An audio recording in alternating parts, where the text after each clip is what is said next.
Hello student, आप सभी का स्वागत है हमारे चैनल अध्ययन झोपड़ी ऑफिशियल पर। मेरा नाम परमेश्वर। इस वीडियो में हम चर्चा करने वाले हैं क्रिस्टलाइन एंड अमorphous सॉलिड के बारे में।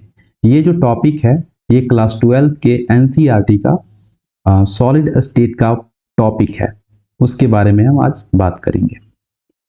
तो सबसे पहले जानेंगे इस वीडियो में हम क्या सब पढ़ने वाले हैं। क्रिस्टलाइन और अमorphous सॉलिड का डिफिनीशन जानेंगे, उसके बाद एग्जाम्पल्स, फिर दोनों के प्रॉपर्टीज को पढ़ेंगे। प्रॉपर्टीज पढ़ने के बाद हम दोनों में डिफरेंस देखेंगे। तो ये कंप्लीट टॉपिक हो जाएगा। ठीक है, आप इस चैनल पर बने रहिए और इस वीडियोज को पूरा देखिए और अच्छे से देखिए। और हाँ, जब भी इस वीडियोज को देखिए तो आप कॉपी पेन साथ में लेके बैठिएगा ताकि उसे आप नोट करते चलेंगे। ओके, तो शुरू करते हैं। सबसे पहले हम जानेंगे डिफिनीशन ऑफ क्रिस्टलाइन सॉलिड। तो क्रिस्टलाइन सॉलिड क्या होते हैं? तो crystalline solid is a substance with a well defined structures, regular arrangement of atoms, molecules और ions in a repeating pattern. The arrangement creates a crystal lattice structures. इसमें क्या होता है स्टूडेंट, आप देख रहे हैं ये क्रिस्टलाइन सॉलिड का स्ट्रक्चर्स है जिसमें अवयवी कण एक निश्चित पैटर्न में है। ये देखो, सब ग्रीन वाले एक साथ हैं, फिर से ये पिंक वाले एक साथ हैं, फिर से ग्रीन वाले, फिर से ये पिंक वाले। अगर मान लीजिए ये हमारा ए है और ये बी है तो इसका पैटर्न क्या देखने को मिल रहा है? ए टाइप स्ट्रक्चर है, फिर से इसके नीचे आ रहा है बी टाइप है, बी टाइप है, बी टाइप है, और फिर ये आगे आ जाएगा बी, फिर इसके नीचे ए टाइप आ जाएगा, फिर से ए टाइप आ जाएगा, ए टाइप आ जाएगा, ए टाइप आ जाएगा। तो ये हमारा स्ट्रक्चर होता है क्रिस्टलाइन सॉलिड में। क्रिस्टलाइन सॉलिड में क्या होता है? ये इस प्रकार के ठोस होते हैं जिनमें अवयवी कण, एटम, अवयवी कण का मतलब है परमाणु, अणु और आयन, वो एक निश्चित पैटर्न में होते हैं और रिपीटिंग पैटर्न में होते हैं और इस प्रकार ये एक क्रिस्टल स्ट्रक्चर का निर्माण करते हैं। इसके एग्जाम्पल को हम देखेंगे तो आयरन हो जाएगा, जिंक हो जाएगा, उसके बाद सल्ट हो जाएगा, है ना, डायमंड हो जाएगा। ये सारे स्ट्रक्चर्स हैं किनके? तो क्रिस्टलाइन सॉलिड के। हम और भी एग्जाम्पल देख सकते हैं, जैसे यहाँ पे डायमंड है ये, तो डायमंड इसका क्रिस्टलाइन सॉलिड का एग्जांपल हो जाएगा। सल्ट हो जाएगा, सल्ट का आप देख रहे हैं ना, एक क्यूबिकल स्ट्रक्चर बनाता है, ये एक सीसीपी स्ट्रक्चर बनाता है जिसमें सोडियम और क्लोराइड आयंस एक दूसरे से जुड़े होते हैं। फिर क्वार्ज, ये भी हमारा क्रिस्टलाइन सॉलिड है, इसका यूज हम करते हैं इलेक्ट्रॉनिक डिवाइसेस में। फिर से डायमंड हो गया। उसके बाद हम लोग देखते हैं प्रॉपर्टीज ऑफ क्रिस्टलाइन सॉलिड्स। तो इसका पहला प्रॉपर्टी हो जाएगा ऑर्डरली स्ट्रक्चर्स। इसमें क्या होगा कि crystalline solids have a highly order arrangement of particles resulting in definite geometrical shape. अब इसमें क्या होता है कि जो अवयवी कण होते हैं वो एक डिफिनिट पैटर्न में होते हैं, है ना। डिफिनिट पैटर्न में होने से इसका एक खास स्ट्रक्चर बन जाता है, इसका एक खास स्ट्रक्चर बन जाता है। ए टाइप हो गया, फिर से इधर ये वैलेंसी खाली रहेगा, बी टाइप जुड़ेगा, है ना। अगर ए बी अवयवी कण है तो हम मान के चल रहे हैं NaCl होगा तो Na+ होगा। अगर मान लो NaCl का स्ट्रक्चर है तो देखो Na+ होगा, Cl- होगा, Na+ होगा, फिर से Cl- होगा, Na+ होगा, Cl- होगा। इस टाइप से इसका स्ट्रक्चर्स डिफिनिट शेप में आ जाता है। और वो कौन सा होता है NaCl का? तो CCP होता है। हमने अभी देखा था इसमें, इस वाले स्लाइड में, कि NaCl का स्ट्रक्चर क्या होता है? CCP। CCP का पूरा नाम होता है cubic crystal structures, cubic close packing. Okay, ठीक है। नेक्स्ट प्रॉपर्टीज हम पढ़ते हैं डिस्टिंक्ट मेल्टिंग पॉइंट्स। इसका जो मेल्टिंग पॉइंट होता है वो फिक्स होता है। They have specific melting points due to the organized arrangement of particles. अब डिफिनिट पैटर्न में अवयवी कण है इसलिए इसका मेल्टिंग पॉइंट भी क्या होता है? डिफिनिट होता है। ये नेचर में एनआइसोट्रॉपी होते हैं, एनआइसोट्रॉपी विषमदैशिक होते हैं। Crystalline solids display different physical properties when measured along different crystallographic structure. हम इस वाले स्ट्रक्चर्स में देखेंगे स्टूडेंट, आप इसमें देख लो, ए से बी डायरेक्शन में जब ये गया है लाइन ए से बी में, तो अवयवी कणों का अरेंजमेंट अलग है। इसमें टोटल क्या है? ग्रीन बल्ब है। जब आप सी से डी की तरफ जा रहे हो ना, तो इसमें देखो रेड सर्किल है, फिर से ग्रीन है, फिर से रेड है, ग्रीन है, तो अलग अलग स्ट्रक्चर है। मतलब डिफरेंट डायरेक्शन में डिफरेंट अवयवी कणों का अरेंजमेंट है। अब इससे क्या होगा, डिफरेंट अरेंजमेंट होने से तो इसका जो फिजिकल नेचर होगा डिफरेंट डायरेक्शन में, जो इसका फिजिकल नेचर होगा ना वो डिफरेंट आ जाएगा। ये क्या होगा, डिफरेंट आ जाएगा। और जब फिजिकल नेचर डिफरेंट होगा डिफरेंट डायरेक्शन में तो इसी गुण को कहते हैं एनआइसोट्रॉपिक। और ये क्रिस्टलाइन सॉलिड जो होते हैं ये एनआइसोट्रॉपी होते हैं नेचर में। ठीक है, इस फिगर से हम समझ सकते हैं। दूसरा है, नेक्स्ट है एक क्लियर एक्सरे डिफ्रैक्शन पैटर्न्स। जब क्रिस्टलाइन सॉलिड के स्ट्रक्चर को देखा जाता है ना, इंटरनल स्ट्रक्चर को, तो उसका एक क्लियर स्ट्रक्चर दिखाई देता है। Formation of sharp X ray diffraction patterns adding in their identifications. तो ये हो गया हमारा क्रिस्टलाइन सॉलिड्स का डिफिनीशंस। हमने पढ़ा इसमें क्रिस्टलाइन सॉलिड का डिफिनीशंस, क्रिस्टलाइन सॉलिड्स के एग्जांपल्स और क्रिस्टलाइन सॉलिड्स के प्रॉपर्टीज को देखा। अब हम नेक्स्ट पढ़ते हैं अमॉर्फस सॉलिड के बारे में। तो अमॉर्फस सॉलिड्स आपको देखने से ही लग रहा होगा, ये है क्रिस्टलाइन सॉलिड का, ये एक फिक्स स्ट्रक्चर है ना, देखने से लगता है ये रॉक सॉल्ट का स्ट्रक्चर है। ठीक है, ये रॉक सॉल्ट का स्ट्रक्चर है। उसके बाद ये देखिए अमॉर्फस सॉलिड का, तो इसमें ये एक ग्लास का एग्जांपल लिया गया है। इसमें देखिए जैसे तैसे है, रैंडमनेस नेचर है, इसका एक फिक्स शेप है नजर आ रहा है, लेकिन इसमें रैंडमनेस है। ये देख लो कैसा हो गया, ये देख लो थोड़ा सा गोल है, ये थोड़ा सा छोटा है, इसका देख लो कैसा स्ट्रक्चर है, तो ये रैंडमनेस है। इसका डिफिनीशन ही होता है an amorphous solid is a substance that lacks a regular और long range ordered arrangement of particles in such its structure is more like a disordered और फ्रीजन लिक्विड। इस टाइप का स्ट्रक्चर होता है।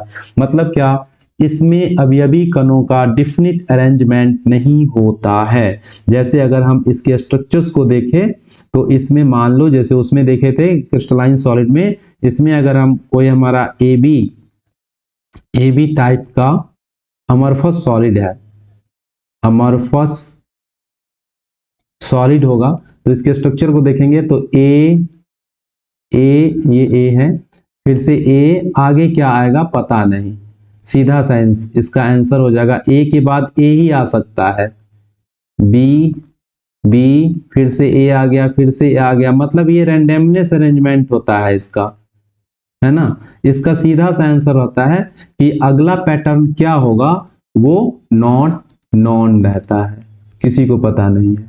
और जब नहीं पता है मतलब ये रैंडमनेस अरेंजमेंट है, तो इसको हम कहेंगे अमॉर्फस सॉलिड। अब इसके एग्जांपल्स हो जाएंगे अमॉर्फस सॉलिड का, ग्लास हो जाएगा, प्लास्टिक हो जाएगा, क्वार्ज ग्लास हो जाएगा। क्वार्ज ग्लास एक क्वार्ज होता है, क्वार्ज क्रिस्टलाइन है और क्वार्ज ग्लास अमॉर्फस सॉलिड है।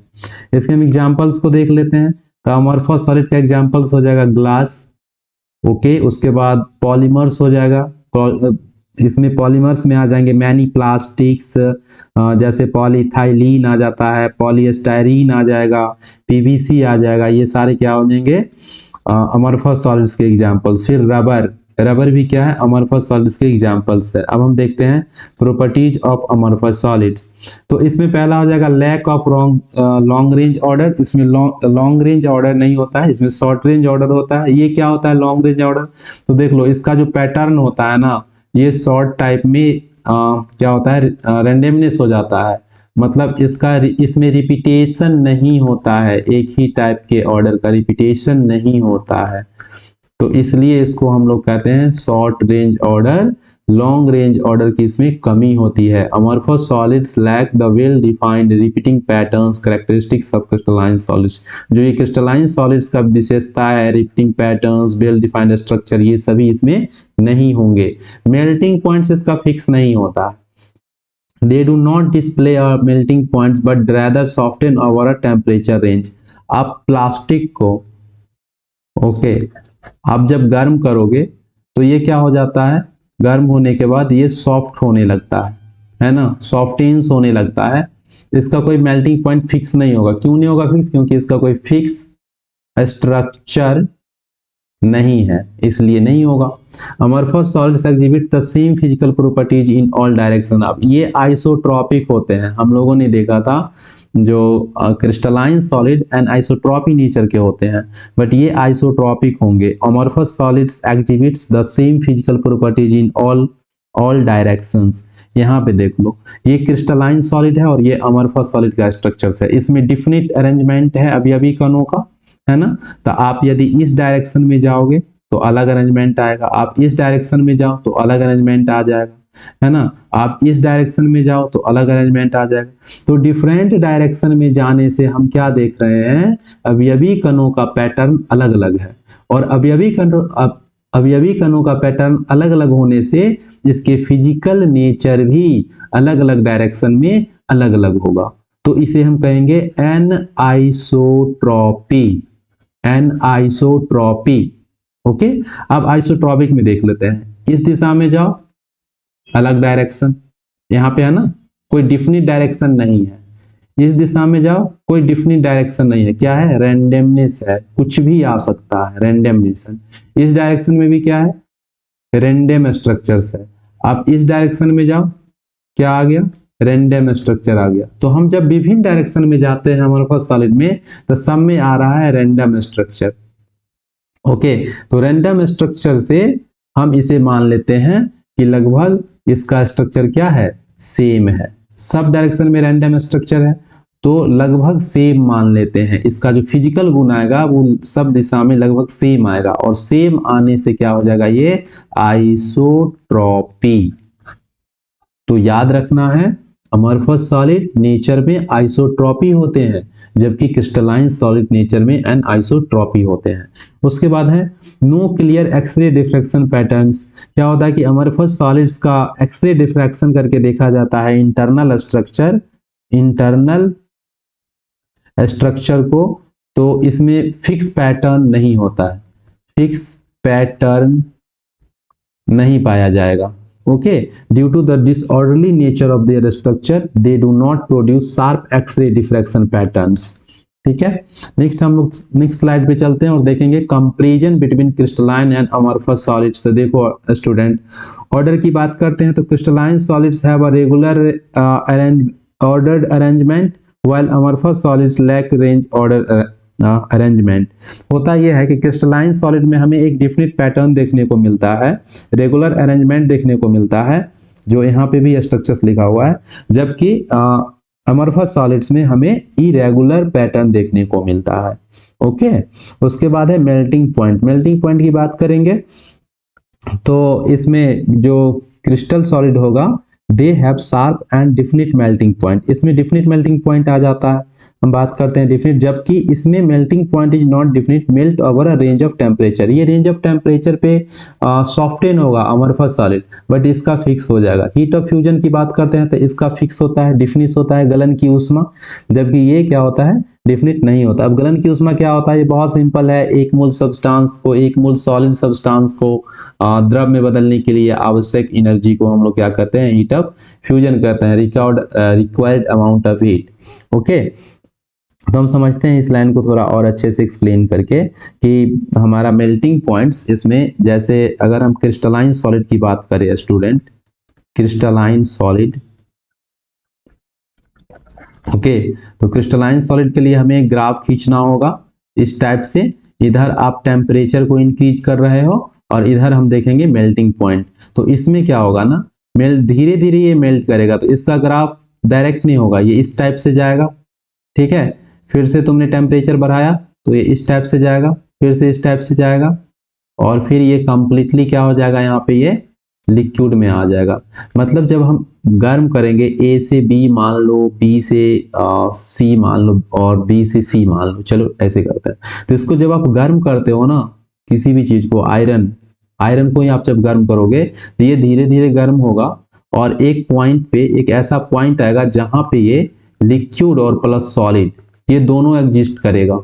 ओके, उसके बाद ये धीरे धीरे पिघलेगा और फिर पूर्णतः ये लिक्विड में बदल जाएगा, और इसका टेम्परेचर मान लो यहाँ पे होगा अगर 1500 डिग्री सेल्सियस, तो ये इसका फिक्स होगा।